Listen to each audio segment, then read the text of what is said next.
Bismillahirrahmanirrahim. Assalamualaikum warahmatullahi wabarakatuh. Waalaikumsalam. Alhamdulillahi rabbil alamin. Hamdan katsiran thayyiban mubarakan fih. Hamdan yuwafi ni'amahu wa yukafi mazidah. Ya Rabbana wa lakal hamdu wa lakal syukru ولك الثناء الحسن كما ينبغي لجلالك وعظيم سلطانك. اللهم صل وسلم على سيدنا ونبينا وشفيعنا ومولانا محمد وعلى آله وأصحابه والتابعين لهم بإحسان إلى يوم الدين. أما بعد. قال الله تعالى في كتابه الكريم: أعوذ بالله من الشيطان الرجيم. قل بفضل الله وبرحمته فبذلك فليفرحوا هو خير مما يجمعون. وقال تعالى: ولا تكونوا كالتي نقضت غزلها من بعد قوة أنكاثا تتخذوا أيمانكم بينكم دخلا بينكم أن تكون أمة هي أربى من أمة إنما يبلوكم الله به ولا يبينن لكم يوم القيامة فيما كنتم فيه تختلفون. وقال تعالى: إن الذين قالوا ربنا الله ثم استقاموا تتنزل عليهم الملائكة ألا تخافوا ولا تحزنوا وأبشروا بالجنة التي كنتم توعدون. صدق الله العظيم. Bapak-bapak, ibu-ibu, kaum muslimin, kaum muslimat, jemaah salat maghrib, hafizakumullah wa ra'akum. Alhamdulillah, jangan pernah berhenti kita memuji Allah Subhanahu wa taala sebagai rasa syukur kita terhadap karunia dan nikmat-Nya sampai hari ini kita masih diberikan kesempatan hidup oleh Allah. Bulan Syawal ini adalah bulan bersyukur. Allah di dalam Al-Quran mengatakan: walitukmilul iddata walitukabbirullaha ala ma hadakum wa la'allakum tashkurun.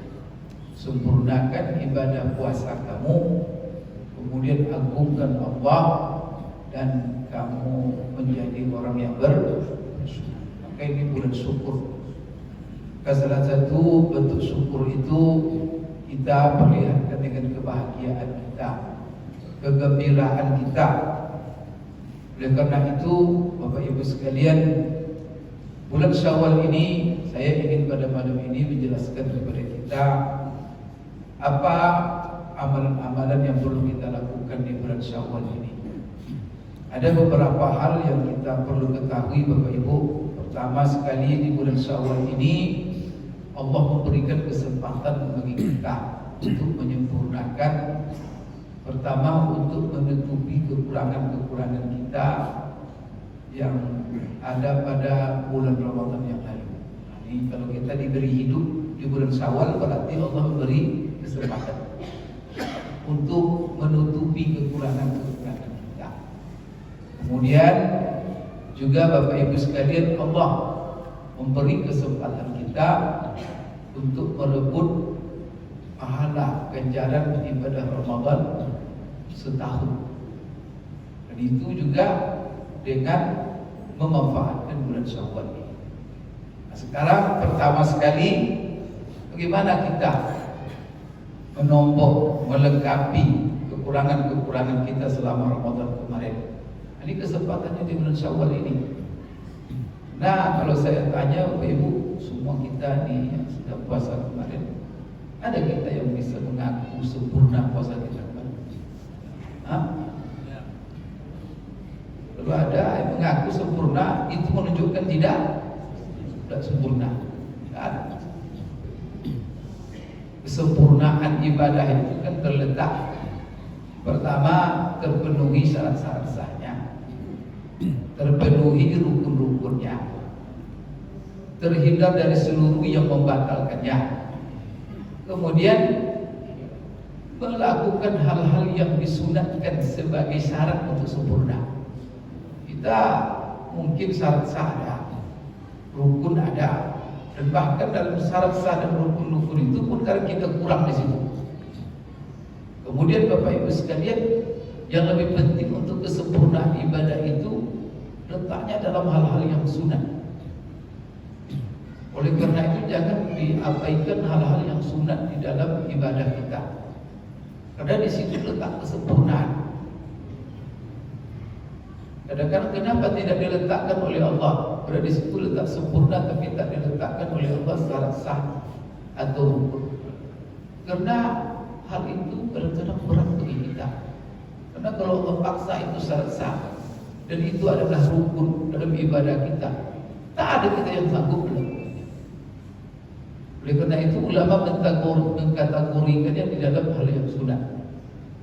Ya contoh umpamanya sunat puasa, umpamanya menggunjing orang, ghibah. Ghibah itu kalau ada Bapak Ibu sedang puasa dan ghibah, gunjing orang, batal puasa dah. Siapa Bapak Ibu kemarin selama puasa tak ada menghibah orang, gunjing orang? Ada ini? Siapa kita yang tidak memfitnah? Kita sedang puasa berbohong, batal puasa dah. Dan siapa kita yang tidak berbohong kepada yang sedang puasa?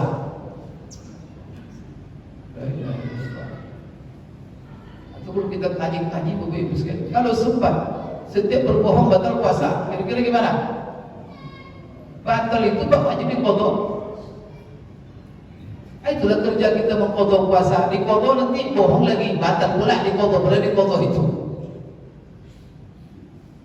Beratnya Bapak Ibu.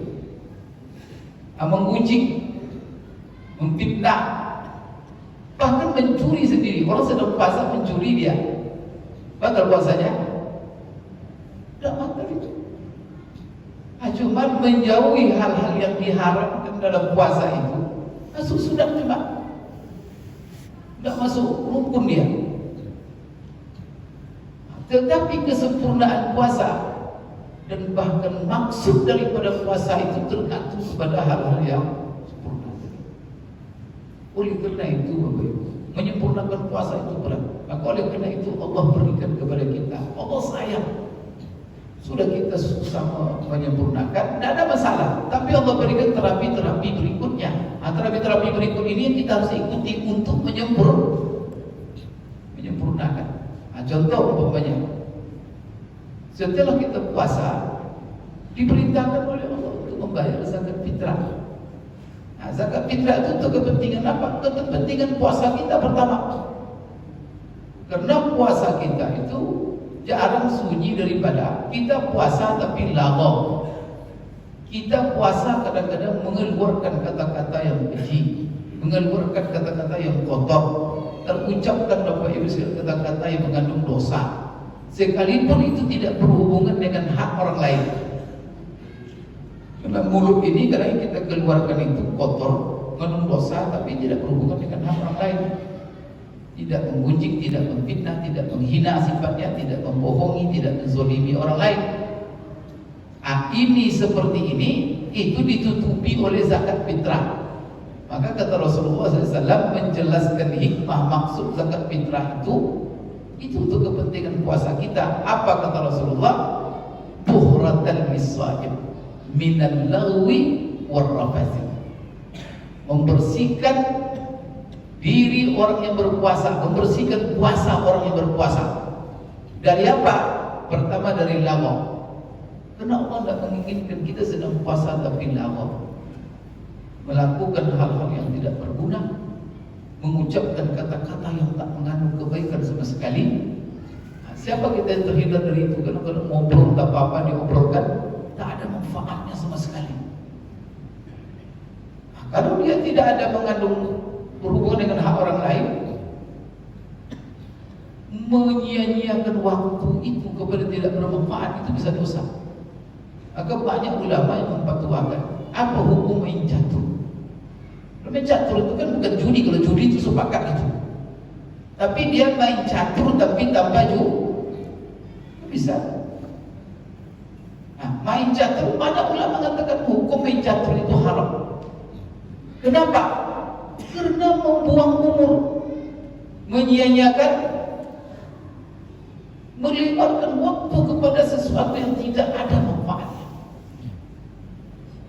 Minimal apa kata ulama, hukumnya makruh. Berarti menyia-nyiakan waktu, duduk ngobrol yang tidak berguna, itu Bapak Ibu bisa berdosa. Karena umur ini mahal, detik-detik umur. Saya selalu menjelaskan Bapak Ibu sekalian, itu kan dijelaskan oleh ulama. Kenapa ada keistimewaan hari, malam, waktu, tempat? Karena masalahnya ini adalah keluhan Rasulullah SAW kepada Allah, perihal pendeknya umur kita. Karena umur kita ini diberi pendek, sehingga Rasulullah menangkap pendek umur sedikit amal. Umur umat yang telah lalu panjang.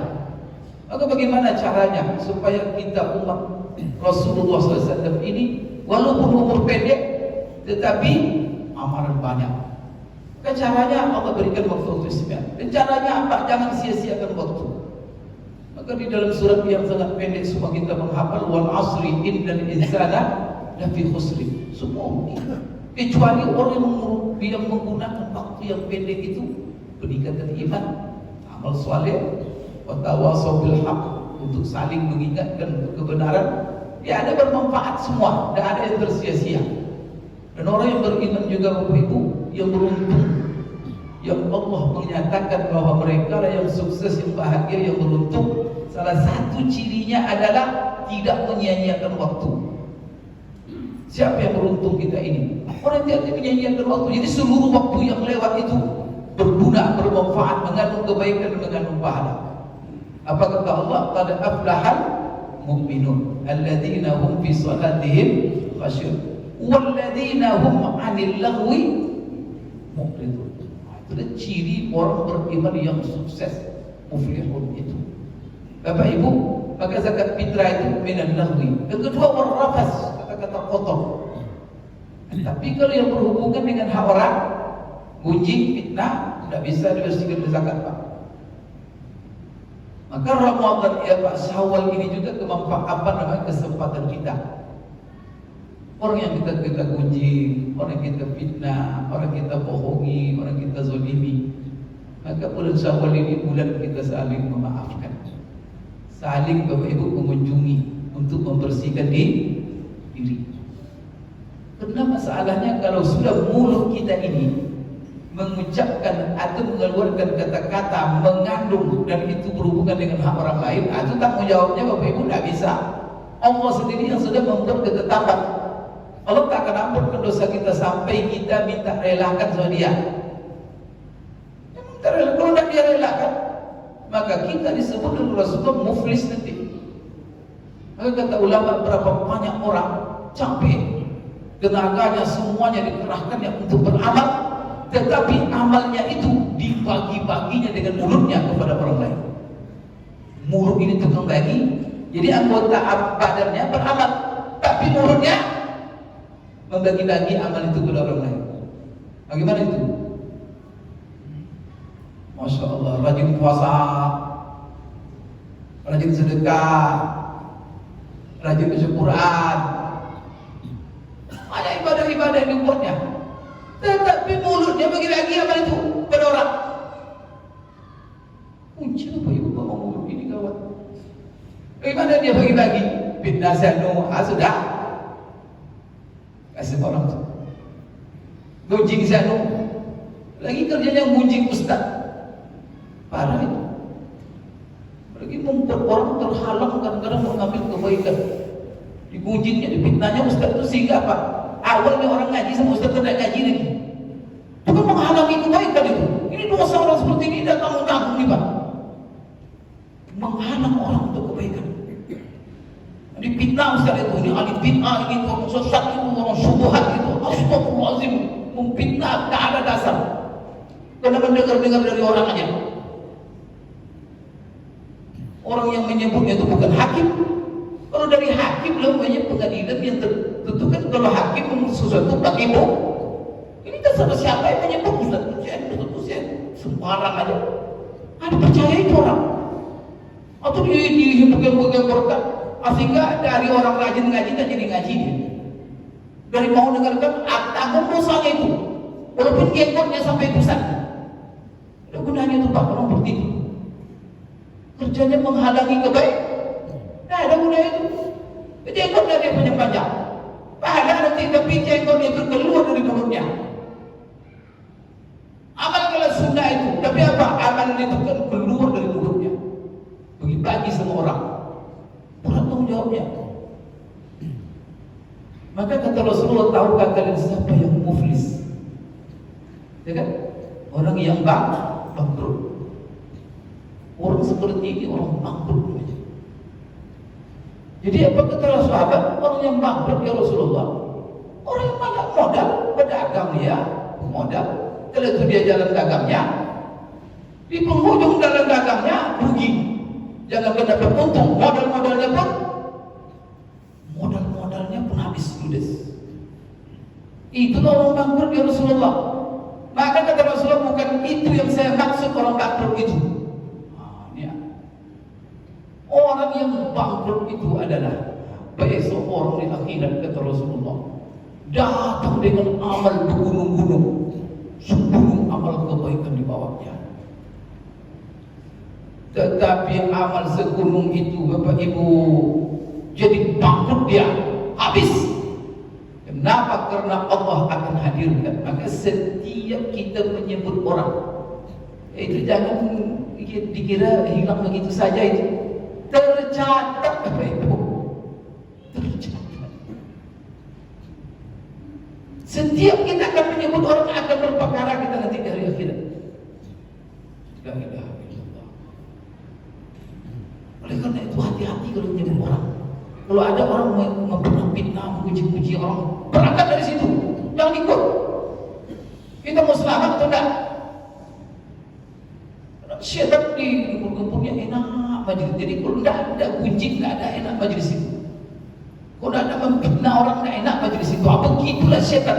Dan syaitan sudah berjanji kepada Allah. Apa kata syaitan di dalam surah Al-Hijr? Qala rabbi bima aghwaytani la uzayyinanna lahum fil ardi wa la ughwiyannahum ajma'in illa ibadaka minhumul mukhlasin. Ya Allah, karena engkau telah sesatkan aku, telah kutuk aku, maka aku akan berusaha keras, bersumpah setan kepada Allah, berusaha keras akan menghiasi perbuatan-perbuatan jelek menjadi baik dan enak untuk manusia. Akan saya jerumuskan mereka ke dalam neraka bersama-sama. Tapi syaitan sendiri tahu, illa ibadaka minhumul mukhlasin, orang yang hidupnya penuh dengan keikhlasan. Semua yang dibuat karena Allah, bukan karena orang. Bukan karena dipuji-puji orang. Kalau begini ini syaitan payah itu menggodanya. Jadi kalau orang kadang-kadang Bapak Ibu berjenggot supaya dipuji orang, beramal supaya dipuji orang, maju kelompok ini supaya dia dikatakan ini, itu permainan setan itu. Bahwa setan itu bermain. Maka apa? La yuzayyinanna lahum fil ardi wa la ughwiyannahum ajma'in. Akan saya sesatkan mereka semuanya. Illa ibadaka minhumul mukhlasin. Jadi kalau sudah perkara kita dengan sesama kita, berhubungan dengan orang lain, berat Bapak Ibu. Maka bagaimana yang muflis itu? Datang nanti. Setelah dia datang dengan amalannya, Allah panggil seluruh orang yang pernah disakitinya, yang pernah digunjingnya, yang pernah dizoliminya, yang pernah difitnahnya. Allah sendiri yang mengadili. Semua orang yang pernah difitnahnya, bagaimana cara Allah mengadilinya? Maka seluruh kebaikan-kebaikan dia datang satu. Sejauh setinggi setingkat apa fitnahnya, setingkat itu pula kebaikan dia akan diambil dibagi kepada orang fitnahnya. Maka kalau ada orang banyak difitnah, akan banyak pahalanya. Maka jadi fitnah orang, akan banyak pahala orang itu. Ya barangkali amalnya tidak banyak, tapi besok lebih dulu di masuk surga. Kenapa? Karena semua orang nyetor. Capek-capek kita beramal, tapi rupanya untuk orang.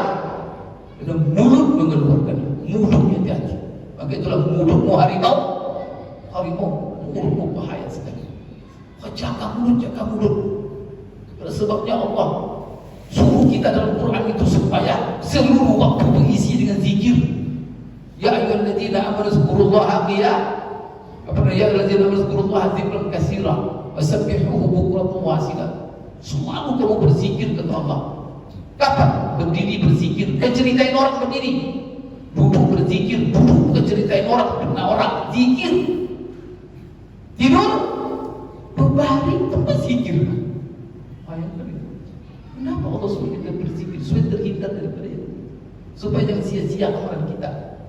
Maka Bapak Ibu sekalian, kalau seandainya semua orang yang pernah kita sakiti fitnah datang, maka tidak bisa tangkap fitrah itu. Tidak bisa dengan sholat kita. Rajin sholat itu kan ya banyak hadis. Berwudu hapuskan dosa. Itu semua dosa berhubungan dengan Allah. Dan itu pun cuma dosa-dosa kecil. Dosa berhubungan dengan manusia, Allah buat kaedah. Allah sendiri buat kaedah. Tidak akan Allah ampunkan kecuali minta relakan. Supaya hati-hati kita berhubungan untuk menjelek-jelekkan orang itu, hati-hati kita. Bapak Ibu sekalian, jadi kalau sudah habis semua kebaikannya, bagi, coba bayangkan, terlalu banyak orang dipitnahnya, itu aja kerjanya dari siang, dia sholat juga, jenggot dipelihara juga, tetapi ceritain orang dia kerjanya merendah-rendahkan orang, tak hubungannya. Stop. Duduk diceritain siapa Ustaz. Itu isi majlis. Majlis itu. Kemudian kalau ada orang duduk majlis baca la ilaha illallah, itu lebih fitnahnya pula. Dia fitnah orang kerjanya, kalau orang baca la ilaha illallah fitnahnya. Ini kan kacau hidup beragama seperti ini. Habis Bapak Ibu. Semua amal itu Rasulullah katakan. Baik kebaikan semua.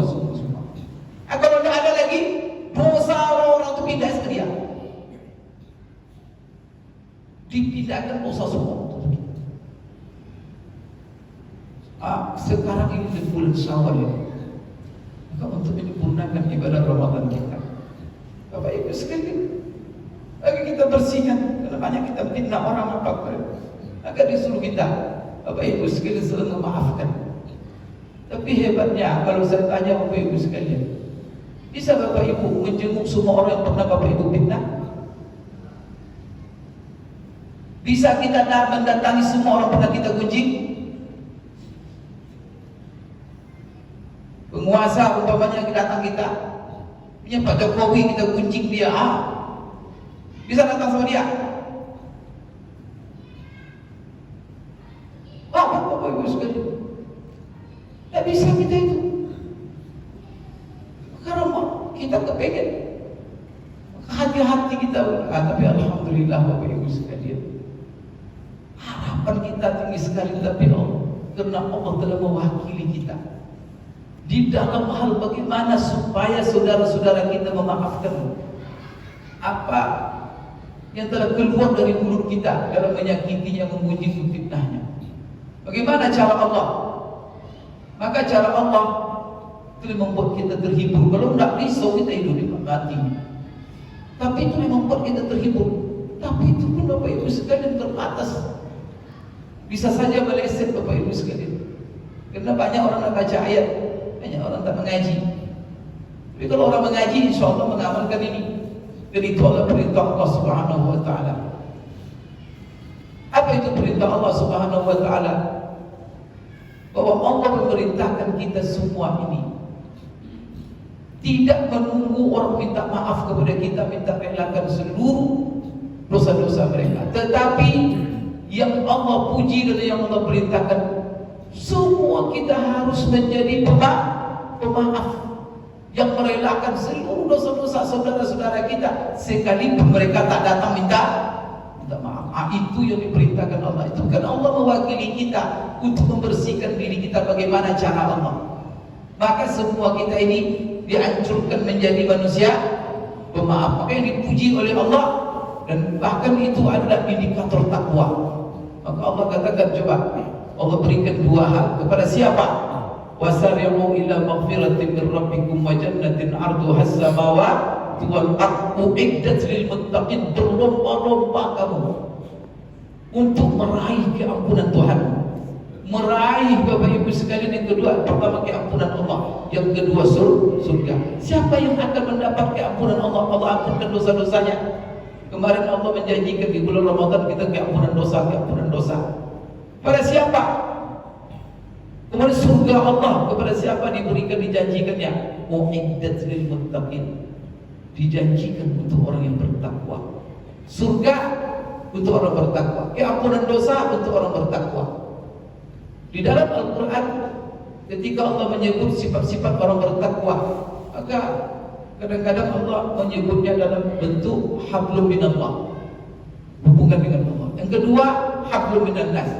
Dalam satu ayat Allah gabung kedua-duanya, seperti dalam ayat laisal birra an tuwallu wujuhakum qibala al-masyriqi wal maghribi walakinnal birra man amana billahi wal yawmil akhir wal malaikati wal kitabi wan nabiyyin wa atal mala ala hubbihi dzawil qurba wal yatama wal masakin wa ibnas sabil was-sa'ilina wa fir riqab wa aqamas shalah wa ataz zakah wal mufuna bi ahdihim idza ahadu was-sabirina fil ba'sa'i wad dharra wa hinal ba's ulaika alladziina sadaqu wa ulaika humul muttaqun. Itulah orang yang benar-benar bertakwa. Pertama mengatakan itulah orang-orang yang benar. Jadi kalau orang yang benar sifatnya baca ayat itu. Dan itulah orang-orang yang bertakwa. Maka di situ ada hablum minallah, ada hablum minan nas. Maka di sini pertama Allah katakan alladzina yunfiquna fis-sarra'i wad-dharra. Orang yang suka memberi kepada sesama dikala senang atau dikala susah. Yang kedua, wal kaziminal ghaizah. Orang yang tidak pernah menyimpan di dalam hatinya rasa jengkel, rasa kesal, rasa iri, rasa dengki, rasa ujub, sombong, penyakit-penyakit hati semua. Kenapa Allah katakan seperti itu Bapak Ibu? Karena kan realita hidup manusia itu begitu. Karena orang-orang di sekitar kita ini pasti banyak membuat kita jengkel, membuat kita kesal. Termasuk orang-orang terdekat. Kalau ibu-ibu saya tanya, ada gak suami ibu membuat ibu jengkel selama dengan dia? Mungkin tiap hari. Apa juga begitu, ada gak istri membuat kita kesal? Tetapi kita tidak boleh menyimpan rasa kesal itu. Dan tak boleh kita menyimpan rasa jengkel. Maka orang yang bertakwa itu hatinya bersih. Apalagi daripada penyakit-penyakit hati, sombong, angkuh, kemudian ujub, kemudian Bapak Ibu sekalian dengki, iri, benci, permusuhan. Astagfirullahaladzim, kalau ada itu musuhi orang sholat, memusuhi orang, astagfirullahaladzim. Itu hati apa itu? Itu hati orang kafir. Nah, apa sifat lagi? Wal afina 'anil nas, orang yang suka memaafkan orang lain. Wal afina 'anil nas. Ya Allah, memaafkan orang ini adalah perintah Allah. Itulah ciri orang bertakwa.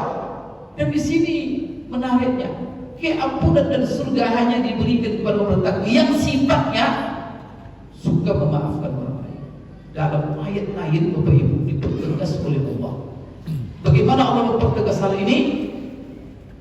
Wal ya'fu wal yasfahu. Ala tuhibbuna an yaghfirallahu lakum? Hendaklah kalian memaafkan dan berlapang dada. Ada suruh kita berlapang dada. Karena orang yang tidak mau memaafkan orang lain itu sempit dadanya. Orang lapang dada lah yang rela Bapak Ibu memaafkan kesalahan orang. Maka wal ya'fu wal yasfahu. Ala tuhibbuna an yaghfirallahu lakum? Tidakkah kalian ingin Allah mengampunkan dosa-dosa kalian? Kalau ada Bapak Ibu, belum bahasa sederhananya, kalau ada kita mengatakan kepada saudara kita karena dia bersalah, karena dia melakukan kezaliman terhadap kita, lalu kita katakan tak ada maaf bagimu. Kalau sempat kita mengatakan tak ada maaf bagimu, maka Allah akan katakan kepada kita tak akan ada ampun bagimu. Allah katakan tak ada ampun bagimu. Karena dalam ayat ini Allah hubungkan keampunan yang akan diberikan kepada orang yang memaafkan saudaranya. Berarti Bapak Ibu sekalian, bagaimana kita cara untuk mendapatkan keampunan Allah? Cara pintas, maafkan seluruh saudara-saudara kita. Maka Allah akan berikan keampunan dosa untuk kita. Maka orang yang berat mengampunkan dosa-dosa kesalahan orang lain, ingat itu. Maka Allah akan katakan kepada kita, takkan ada ampun bagimu. Itulah Bapak Ibu sekalian, dalam sebuah hadis Rasulullah SAW mengatakan kepada sahabat, depan sahabat.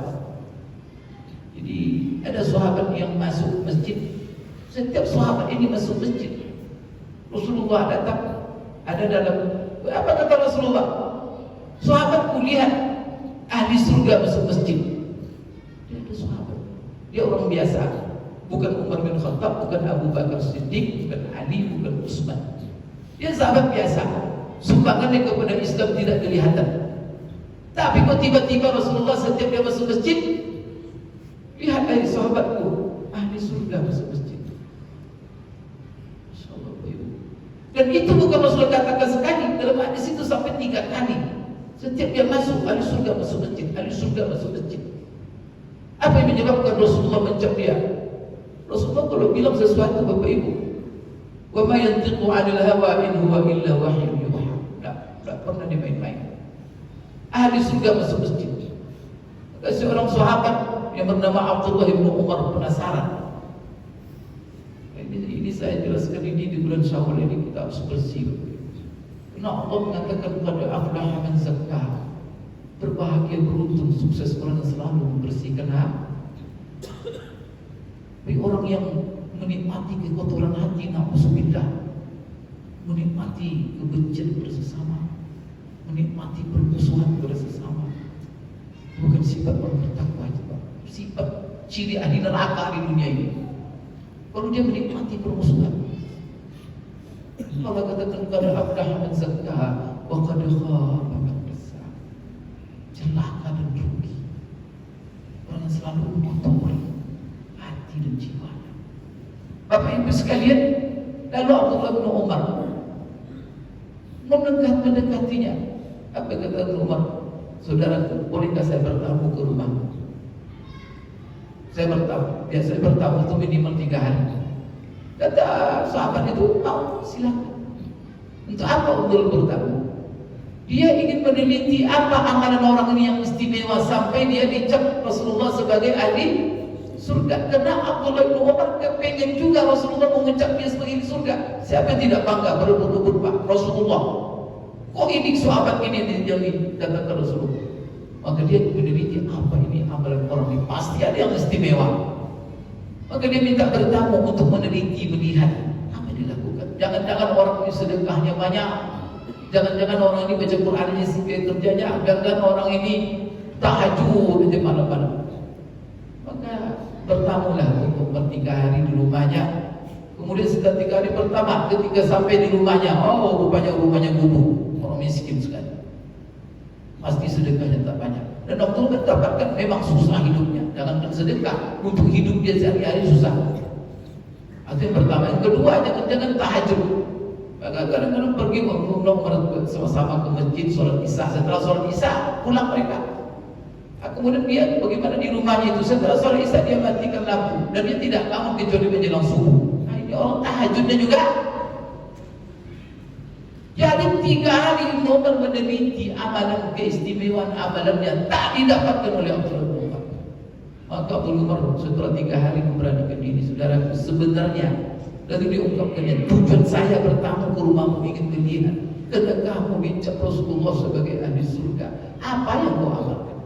Tapi saya tak lihat satu pun yang istimewa. Abdullah bin Umar meminta sekali kepadanya. Barangkali ada amal-amal yang tersembunyi yang tak nampak oleh orang yang kau lakukan, dan itu yang menyebabkan kamu dicap Rasulullah sebagai ahli surga. Tolong beritahu aku, saya juga ingin dicap Rasulullah sebagai ahli surga. Allahu Akbar. Jadi saya tak ada yang istimewa. Lalu diingat-ingatnya, oh ya, Memang ada yang rutin tiap hari yang saya amalkan. Dan ini saya konsisten tiap hari. Dan itu saya lakukan selalu menjelang tidur. Maka menjelang tidur ada dua hal yang saya pastikan dalam diri saya. Pertama sekali, sebelum saya tidur saya berdoa kepada Allah, memohon dan meminta saya tiap mau tidur. Nah, sekarang siapa di antara kita ini yang melakukan itu? Apa dilakukannya setiap menjelang tidur, Pak? Ya Allah, siapapun yang memfitnahku hari ini, menggunjingku, menzalimiku, berdosa kepadaku, ya Allah, aku sudah maafkan dan ampunkan dosanya, ya Allah. Masya Allah. Sebelum tidur, Pak, siapapun yang menggunjing, memfitnahku, menzalimiku, hari ini, ya Allah, aku telah maafkan dan ampunkan dosa-dosanya, ya Allah.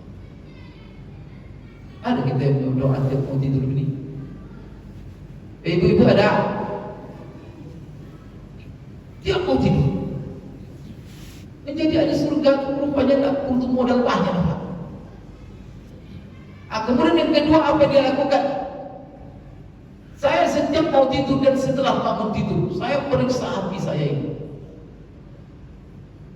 Dan saya jaga betul tidak punya penyakit yang seperti iri. Saya periksa hati saya selamat dari iri, dari dengki, dari sombong, dari benci, dari permusuhan kepada sesama. Itu cuma yang saya jaga tiap hari. Menjelang saya tidur, setelah saya tidur, setiap saya mau tidur saya periksa hati saya. Setiap saya mau tidur saya maafkan seluruh saudara saya. Dua itulah Bapak Ibu yang mengakibatkan Rasulullah mencap dia sebagai ahli. Itu yang ahli surga itu. Orang yang mudah memaafkan orang lain yang hatinya bersih terhadap sesama. Tapi kalau isinya permusuhan, kebencian, la ilaha illallah. Kita rajin sholat juga, kita baca Quran juga. Maka Bapak Ibu sekalian, ini Syawal adalah kesempatan. Kalau zakat fitrah tadi hanya bisa membersihkan yang sifatnya kita dengan Allah, yang dosa kita membuang-buang waktu. Tetapi Bapak Ibu sekalian, kalau dosa sama kita, maka Bapak Ibu sekalian, pertama kita minta maaf. Tapi Allah telah mewakili kita. Diperintahkan kita semuanya menjadi pemaaf. Oleh karena itu, raih hal ini. Kalau kita ingin mendapatkan keampunan Allah, maka maafkan saudara-saudara kita. Nanti insya Allah setelah Isya Bapak Ibu, kita jelaskan ada beberapa amal yang kita mantapkan Ramadan ini, Syawal ini, demi memantapkan amal Ramadan kita. Dan Syawal ini kesempatan. Jadi kalau kita diberi hidup oleh Allah di Syawal, berarti kesempatan yang diberikan Allah kepada kita untuk memantapkan ibadah Ramadan. Itu yang kita sibukkan di bulan Syawal ini. Insyaallah kita sambung di Isya. Assalamualaikum warahmatullahi wabarakatuh.